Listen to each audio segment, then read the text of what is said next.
Assalamualaikum warahmatullahi wabarakatuh. Alhamdulillahi rabbil alamin, wa bihi nasta'in, wa la udwana illa 'alal zalimin. Asyhadu an la ilaha illallah wahdahu la syarikalah, wa asyhadu anna Muhammadan abduhu wa rasuluh. Allahumma salli wa sallim wa barik ala sayyidina wa maulana Muhammad wa ala alihi wa ashabihi wa ihtada bihadiyih wa istanna bisunnatihi ila yaumiddin, amma ba'd. Ibu-ibu, bapak-bapak, kaum muslimin dan muslimat yang dihormati dan dikasihi sekalian, baik adapun pada malam ini insya-Allah kita menyambung pengajian kitab Sahih Bukhari. Kita berpindah ke muka surat 268 dalam kitab saya, iaitu dalam bab qiraatir rajuli fi hajri imraatihi wa hiya haidun wa kana Abu Wa'ilin yursilu khadimahu wa hiya haidun ila Abi Razin fatatihi bil mashafi fatumsikuhu bi'ilakatihi. Bab lelaki membaca di atas riba isterinya yang sedang haid. Adalah Abu Wa'il menghantarkan khadam perempuannya yang sedang berhaid kepada Abu Razin. Lalu khadam itu membawa kepadanya mushaf Al-Quran dan dia memegangnya pada tali pegantungannya. Okey. Qala haddatsana Abu Nu'aim Al-Fadlu bin Dukainin sami'a Zuhairan an Mansur bin Safiyah anna ummahu haddatsathu anna Aisyata haddatsatha anna Nabiyya sallallahu alaihi wasallam kana yattaki'u fi hajri wa ana haidun summa yaqra'ul Qur'an. Maksudnya, katanya telah menyampaikan kepada kami oleh Abu Nu'aim Al-Fadl bin Dukain telah mendengar Zuhair daripada Mansur bin Safiyah bahawa ibunya telah menyampaikan kepadanya, bahawa Aisyah telah menyampaikan kepadanya bahawa Nabi sallallahu alaihi wasallam pernah bertekan di atas ribaku sedangkan aku haid. Kemudian dia membaca Al-Quran. Baik. Bab kaum muslimin dan muslimat kalian membacanya seorang lelaki pada duduk ataupun kepalanya di atas riba seorang perempuan yang perempuan itu dalam keadaan haid. Wa kana Abu Wa'il yursilu khadimahu, dan adalah Abu Wa'il. Abu Wa'il ni siapa dia? Dia seorang tabi'in, anak murid kepada Ibnu Mas'ud. Ya. Abu Wa'il ni dia adalah seorang tabi'in, anak murid kepada Ibnu Mas'ud. Dia menghantar akan hamba perempuannya kepada seorang yang bernama Abi Razin. Abi Razin ni dia juga seorang tabi'in yang cukup terkenal.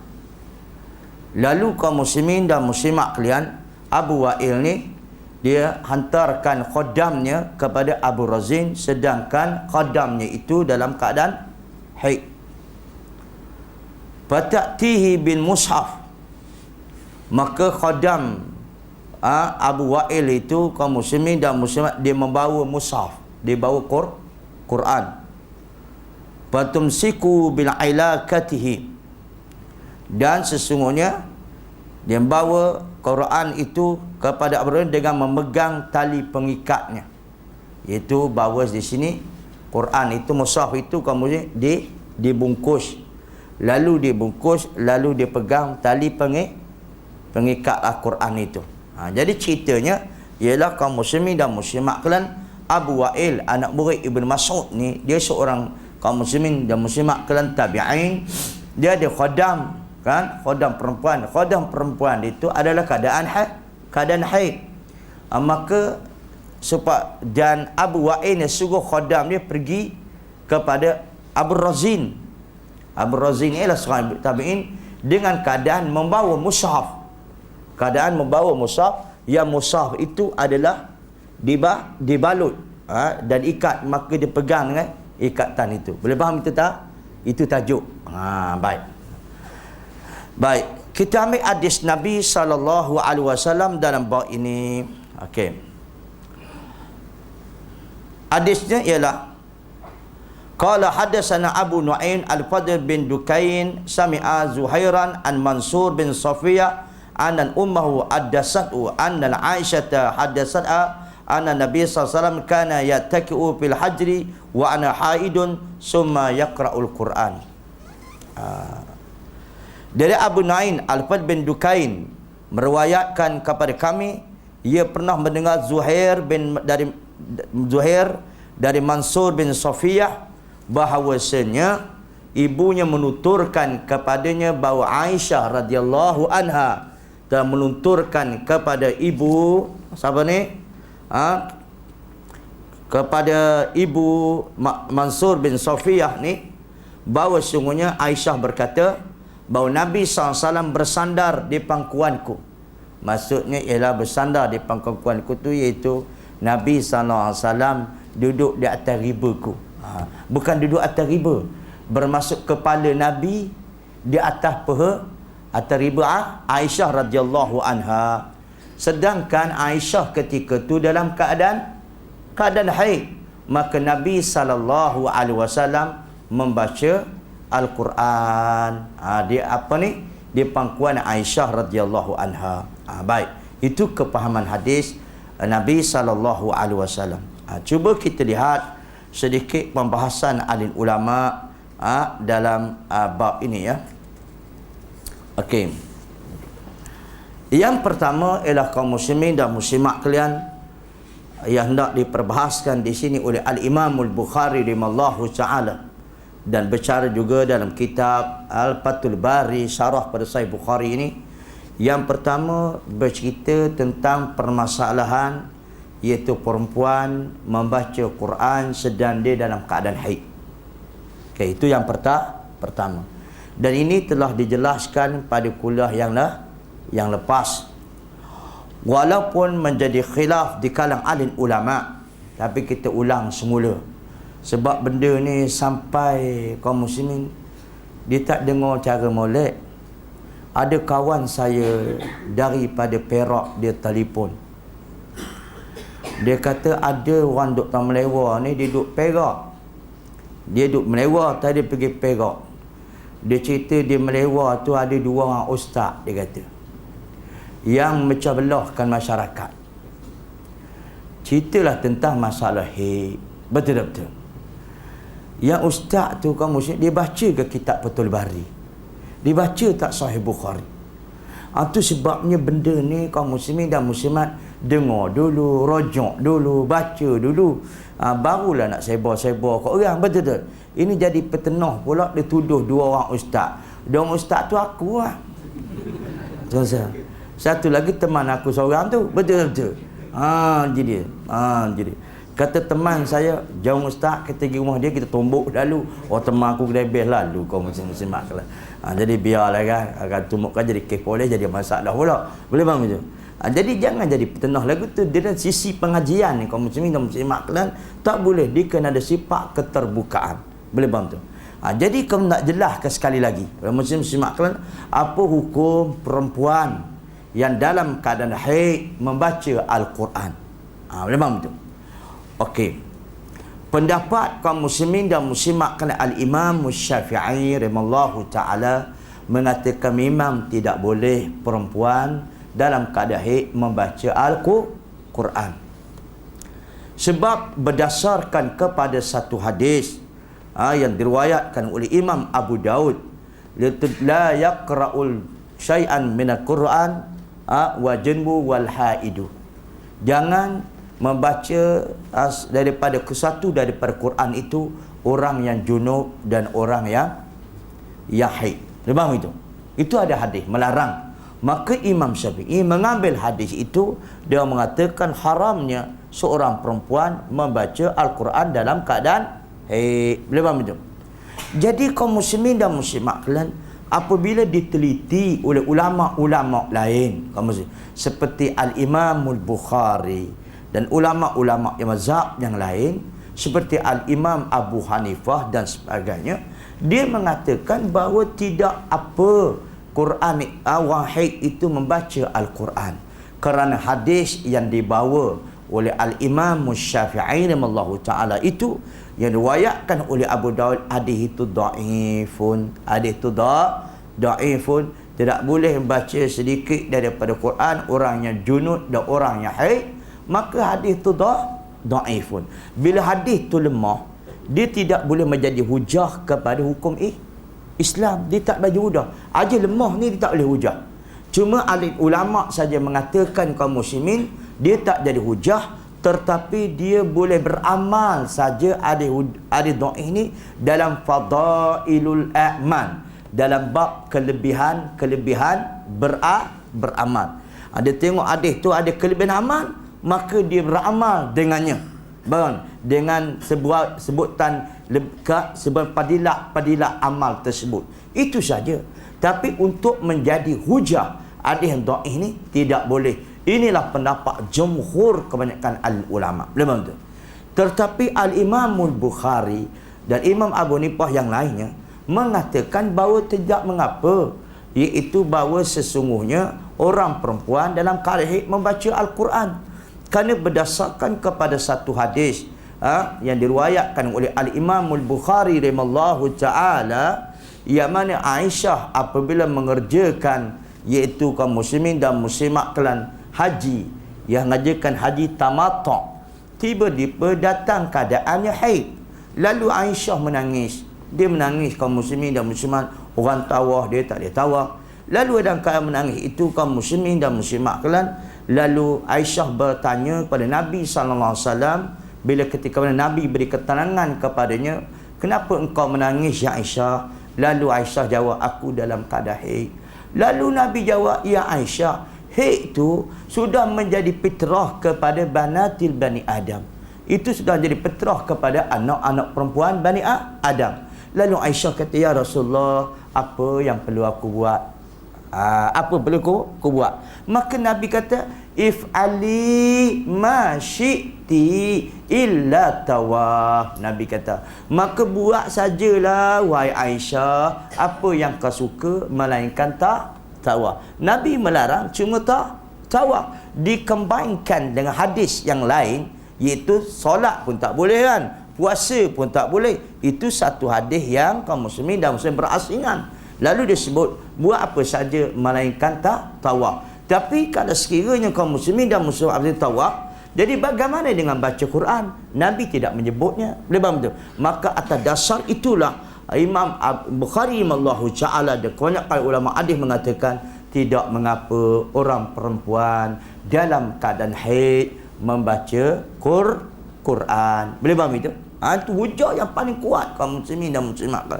Tetapi kalau dilihat di dalam pembahasan Al-Imam Syafi'i sendiri, yang dikemukakan oleh Ibnu Hajar Al-Asqalani, mengatakan Imam Syafi'i juga pernah mengatakan perempuan boleh baca Quran dikala dia dalam dia itu hafizah, iaitu dia tu orang menghafal Al-Quran.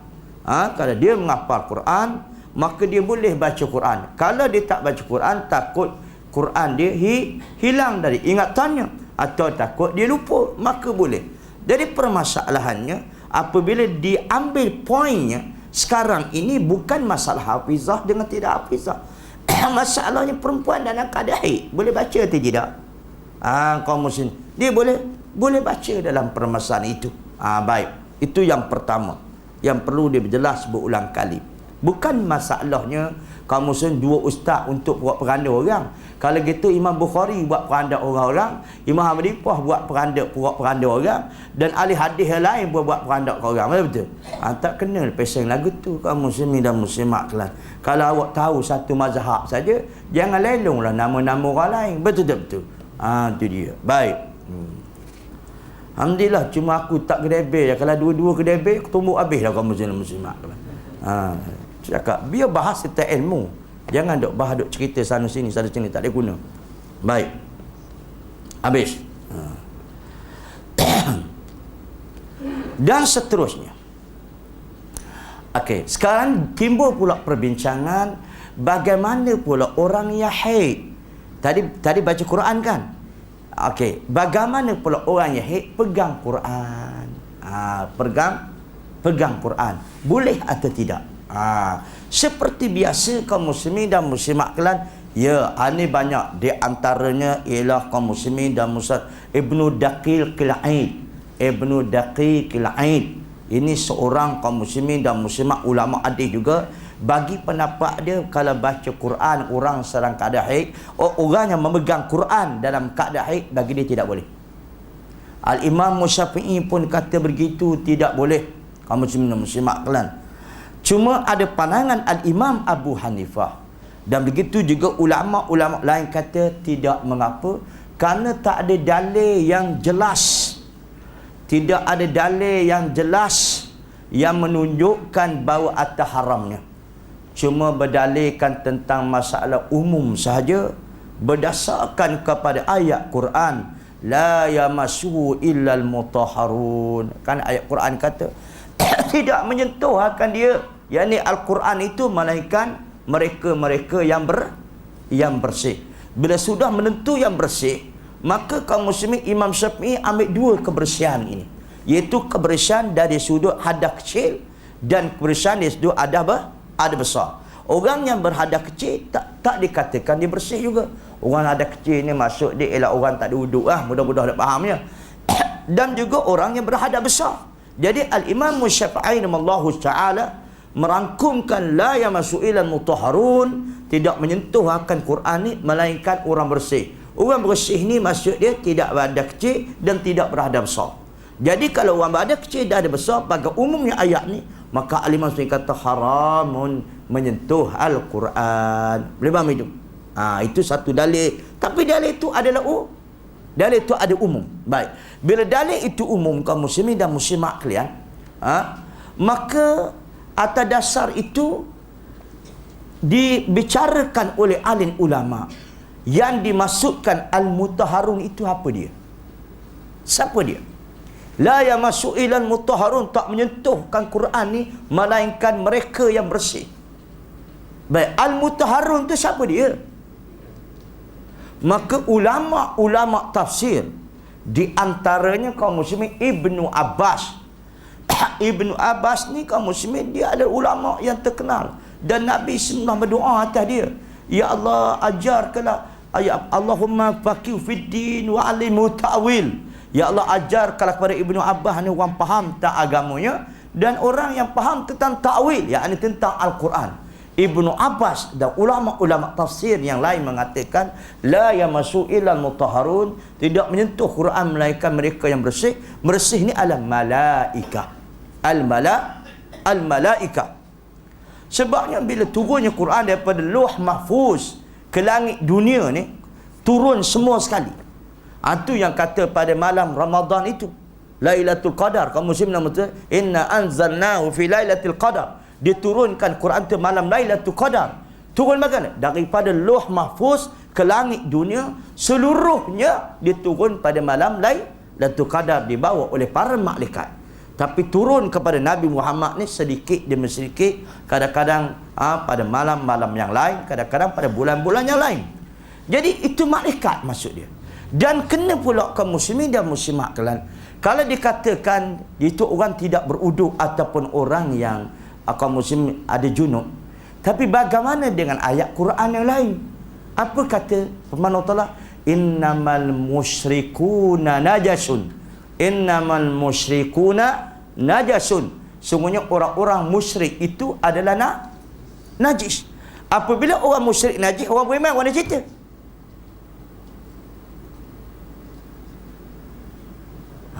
Ini persoalan ni kaum muslimin muslimat kalian. Maka bila Nabi kata innamal musyrikun, tadi kita kata la yamassu illa mutahharun, itu ayat tu umum. Tapi Ibnu Abbas mengatakan itu adalah para malaikat. Kalau kita katakan begitu, bagaimana dengan ayat Quran? Innamal musyrikuna najasun. Sungguhnya orang musyrik itu najis. Bila orang musyrik itu najis, jadi orang beriman suci ya. Bila suci tak ada masalah lah. Boleh faham tu? Itu pertama. Yang keduanya ialah pula kaum muslimin dan muslimat kalian. Tengok ya.